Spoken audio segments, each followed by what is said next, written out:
Finally the wait is over. Bajaj Pulsar F250 বাংলাদেশের মার্কেটে launch হয়ে গেছে।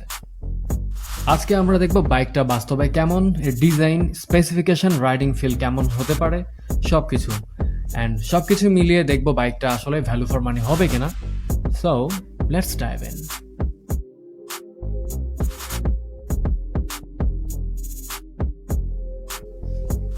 পালসার F250 একটা modern semi fair design bike, যার কারণে এই বাইক থেকে আপনি স্পোর্টস বাইকের লুক সাথে টুরিং কমফোর্ট দুইটাই একসাথে পেয়ে যাবেন।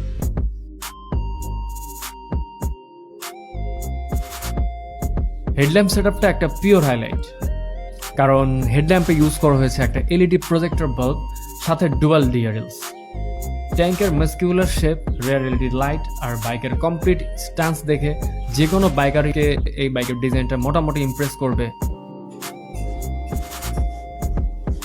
বাজাজ পালসার F250 তে ব্যবহার করা হয়েছে 249 সিসির একটি সিঙ্গেল সিলিন্ডারের অয়েল কুলড ইঞ্জিন, যেটা ম্যাক্সিমাম পাওয়ার প্রডিউস করে 24.1 BHP at 7500 RPM and 21.5 newton metre of torque at 6500 RPM.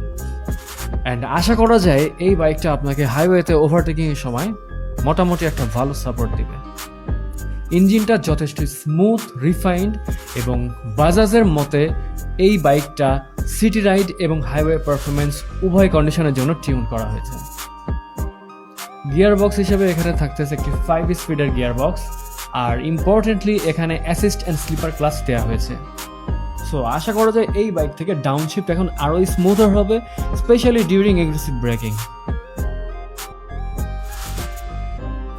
Breaking এর জন্য সামনে থাকছে 300 মিলিমিটার ডিস্ক এবং পেছনে থাকছে 230 মিলিমিটারের ডিস্ক, সাথে dual channel ABS. So braking system is well balanced. Ride quality নিয়ে বাজাজের আর একটু এখানে গুরুত্ব দেওয়া উচিত ছিল, বিকজ যদিও F250 বাইকটা ইন্ডিয়ান মার্কেটে লঞ্চ হয়েছে আগেই, বাট 2025 সালে এসে এটা বাংলাদেশের মার্কেটে যখন লঞ্চ হচ্ছে, তো এইরকম একটা মোমেন্টে এরকম সেগমেন্টের একটা বাইকে তারা ইউজ করেছে টেলিস্কোপিক ফর্ক আর পিছনে মনোশক। পিছনে সাসপেনশন নিয়ে কোনো আপত্তি নাই আমার, তবে যেটা নিয়ে আমার আপত্তি সেটা হচ্ছে টেলিস্কোপিক ফর্কটা নিয়ে। তাদের উচিত ছিল এই বাইকটাতে একটা ইউএসডি সাসপেনশন ইউজ করা। আপনারা কে কে আমার সঙ্গে এই সাসপেনশনের বিষয়টা নিয়ে একমত, তারা প্লিজ কমেন্ট সেকশনে আপনাদের মন্তব্যটা জানিয়ে দিবেন।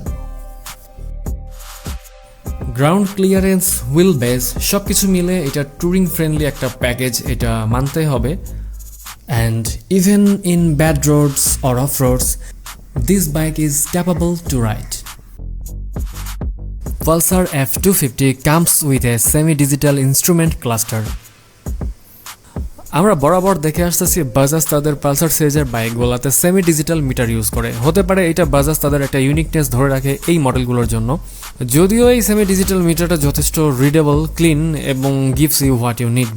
বাট এই জায়গাটা তারা কিন্তু একটা টিএফটি মিটার দিয়ে রিপ্লেস করতে পারতো, সেক্ষেত্রে আই থিঙ্ক বাইকের লুকসটা আরেকটু সুন্দর হতো, বিশেষ করে মিটার কনসোলটা খুবই আই ক্যাচি হতো। ফ্রন্টে 17 ইঞ্চি অ্যালোরিমের সঙ্গে 100/80 সেকশনের টায়ার এবং রেয়ারে ইউজ করা হয়েছে 17 ইঞ্চি অ্যালোরিমের সঙ্গে 130/70 সেগমেন্টের একটি টায়ার। ফ্রন্ট টায়ারটা নিয়ে হয়তো বা মানুষের প্রবলেম না থাকলেও রেয়ার টায়ারটা নিয়ে অনেকেরই কমপ্লেইন থাকে, বিশেষ করে বেশ কিছু রাইডার আছে যাদের এক্সপেকটেশন থাকে রেয়ার টায়ারটা মিনিমাম 140 সেগমেন্টের।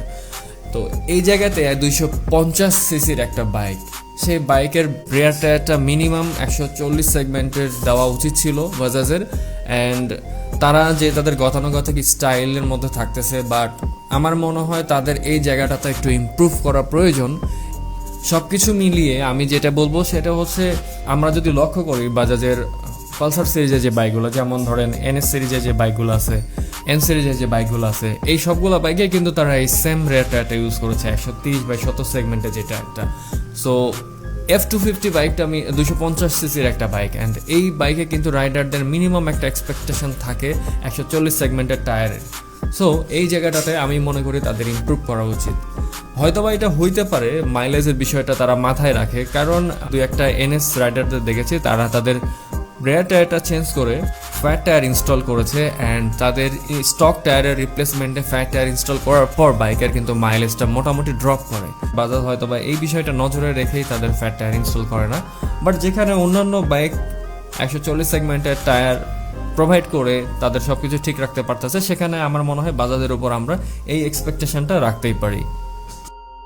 হ্যান্ডেলবারটা স্লাইটলি রেজড, যার জন্য এটার সেটিং পজিশনটা যথেষ্ট কমফোর্টেবল অ্যান্ড এটা long ride and daily ride দুইটার জন্যই এই সেটআপটা যথেষ্ট আইডিয়াল।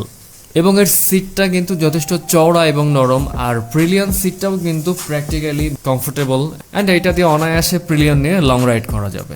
সো ওভারঅল যদি বলি, এটা কমফোর্ট অ্যান্ড রাইড পজিশনের জন্য it's a well thought bike. বাংলাদেশের মার্কেটে এই বাইকটি 3,65,000 টাকাতে অফিসিয়ালভাবে লঞ্চ করা হয়েছে, বাট বর্তমানে এইটার একটা অফার প্রাইস চলতেছে যেটা 3,50,000 টাকা। তো বর্তমান বাজারে এই বাইকটার কম্পিটিটর হিসেবে রয়েছে ইয়ামাহা FZ25, সুজুকি জিক্সার 250, তবে তাদের তুলনায় Pulsar F250 clearly offers a better option because এইটার প্রাইস পয়েন্ট থেকে দেখতে গেলে ওইগুলোর তুলনায় এইটার দামটা অনেকটা কম। সো এই ছিল আমার ফার্স্ট ইমপ্রেশন। ভিডিওটা ভালো লাগলে অবশ্যই লাইক দিন, কমেন্ট করে আপনার মতামত জানাবেন এবং সাবস্ক্রাইব করুন আমার চ্যানেল, কারণ সামনে আসছে আরও bike review including a details ride test. সবাই ভালো থাকবেন, সুস্থ থাকবেন। See you in next one. Stay with Fav rider.